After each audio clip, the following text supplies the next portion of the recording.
इसमें ये भी सुनने में आया कि कई छात्र तो ऐसे भी थे जो उपस्थित भी नहीं थे परीक्षा में। अच्छा। वो छात्र भी पास हुए, उनका भी चयन हुआ इसमें। 2-4 का अनुमान गलत हो सकता है, सारों का अनुमान गलत नहीं हो सकता। खिलवाड़ हो रहा है और कोरोना का टाइम ऐसा चल रहा है कि बेरोजगारी काफ़ी बढ़ चुकी है। सगला देश का राम राम, मैं थारो बेली प्रशांत और थे देख रहे हो जलको हनुमानगढ़।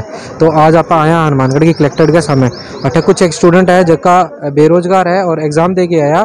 तो अंगो कहना है कि हमारा एग्जाम में स्टेनोग्राफर हाईकोर्ट को एग्जाम हो जिनका रिजल्ट अभी 2-3 दिन पहले डिक्लेयर हुआ है, बहुत तगड़ी धांधली हुई है और जब स्टूडेंट है बे पेपर देगे भी कोई नहीं आया तो बंगो भी सिलेक्शन हो रखा है कि हमारा पेपर तो अच्छा हुआ था लेकिन रिजल्ट सही नहीं है। रिजल्ट नहीं आया, आपके साथ भी सेम हुआ? सर जब एग्जाम इतना अच्छा हुआ है, अब यहाँ कोई मतलब 3 तारीख वाले और 4 तारीख वाले बच्चों को ज़्यादा दिक्कत आ रही है, फिर भी 3 वालों में से 113 बच्चों का सिलेक्शन हुआ है। अब 5 तारीख तक जाके जब स्टेबल हो गया कुछ कि ना भी कीबोर्ड में कंप्यूटर में सब में दिक्कतें कम हो गई, तब जाके उसके अंदर बच्चों का सिलेक्शन हुआ ही नहीं। जब सब बच्चों का इतना अच्छा एग्जाम हुआ है, 2-4 का अनुमान गलत हो सकता है, सारों का अनुमान गलत नहीं हो सकता कि ना भी सबका इतना अच्छा एग्जाम हुआ है फिर भी रिजल्ट ऐसे निकाल रहे हैं।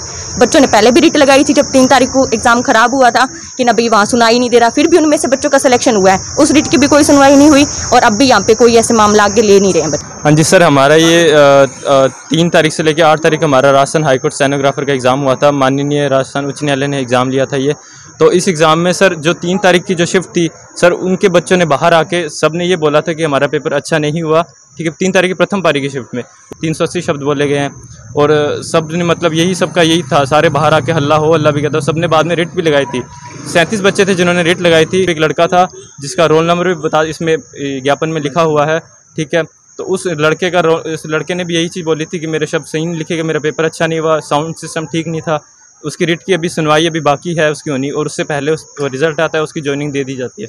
तो हमारा तो ये मानना है कि उसके रिट के दबाव में जो भी 37 बच्चे थे उसमें से 8 जनों को उन्होंने वो ज्वाइनिंग दी, मतलब चयन किया है। तो हमारा ये मानना है कि दबाव में उनका सबका चयन हुआ। तो वहाँ पे ज्ञापन देने आए कलेक्टर साहब? हाँ जी सर। तो क्या मांग क्या आपकी? हमारी मांग यही है कि ये जो भी हुआ या धांधली हुई है इसकी एजेंसी की जांच कराई जाए और जो भी रेट वगैरह लगाई थी जिन बच्चों की, उनकी कॉपियाँ मंगाई जाए, उनकी कॉपियाँ चेक की जाए और जितने पास हुए हैं और जो भी फेल हुए हैं, जो लगता है जो अभ्यर्थी फेल मतलब जिनका चयन नहीं हो पाया है, उन बच्चों की कॉपियाँ मंगा के पूरी चेक की जाए RTI के द्वारा, और जो पास हुए हैं उनकी भी कॉपियाँ चेक करके पूरे पारदर्शी तरीके से पेपर का रद्द करके ये पूरा पारदर्शी तरीके से वापस इसका पेपर होना चाहिए। हमारा ये मानना। नहीं, ये आप हनुमानगढ़ के लोगों को दिक्कत आ रही है और जितने भी स्टूडेंट हैं पूरे राजस्थान में जहाँ भी स्टेनोग्राफर की थे लोग, वहाँ सबको दिक्कत है। यही फॉर्म कब भरा गया था?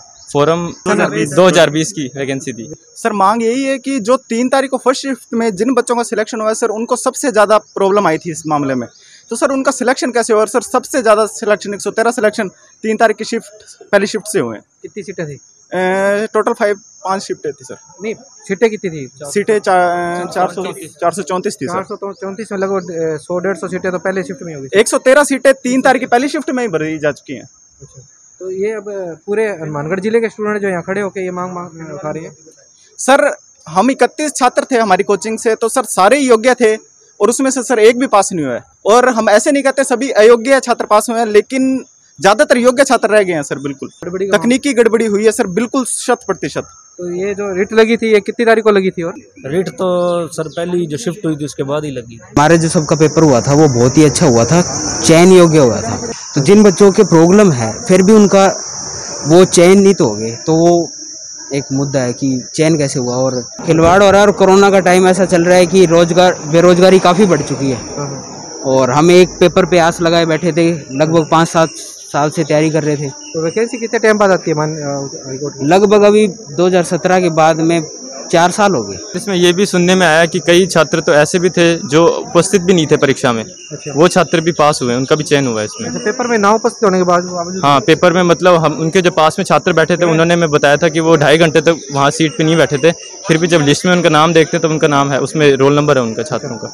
मतलब हम इस रिजल्ट से असंतुष्ट हैं, या तो रिजल्ट को दोबारा डिक्लेयर किया जाए, रीचेकिंग करी जाए कॉपियों की, या फिर जो है वो भर्ती प्रक्रिया दोबारा से करवाई जाए। हाँ, और राजस्थान में कुछ जिले ऐसे हैं जहाँ स्टूडेंट है भूख हड़ताल पे बैठे हैं। हाँ सर, जोधपुर और जयपुर में जो है वो स्टूडेंट माननीय हाईकोर्ट के आगे जो है अपनी हड़ताल करके अपना जो रोष प्रदर्शन कर रहे हैं।